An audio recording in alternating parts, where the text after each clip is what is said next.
মাগরিবের পরে কারোর সঙ্গে কথা না বলে এই দোয়াটি 7 বার পরে আল্লাহ তাআলার কাছে যা চাইবেন আল্লাহ আপনাকে তাই দান করবে। অভাবে আছেন, ঋণগ্রস্ত আছেন, মাথায় টেনশন, ঋণের বোঝা, বাড়িতে থাকতে পারতেছেন না, আল্লাহ সব আপনার পেরেশানি দূর করে দেবে ইনশাআল্লাহ। যদি আপনি আমলটি করতে পারেন, আমল মানুষের জীবন বদলিয়ে দেয়, আমল মানুষের জীবনকে পরিবর্তন করে দেয়। আল্লাহ তাআলা আপনার সব দোয়া কবুল করে নেবেন ইনশাআল্লাহ।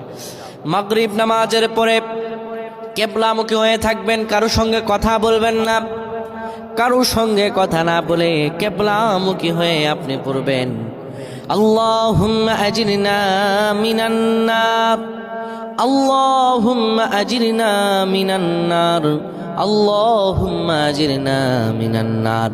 যদি এটি আপনি মাগরিব নামাজের পরে কারোর সঙ্গে কথা না বলে পড়ে 7 বার পরে দুটি হাত তুলে আল্লাহর কাছে দোয়া করেন, আল্লাহ জাহান্নামের আগুন থেকেও বাঁচাবেন এবং আল্লাহ আপনার সব দোয়াগুলো কবুল আর মঞ্জুর করে নেবেন। আল্লাহুম্মা আমিন।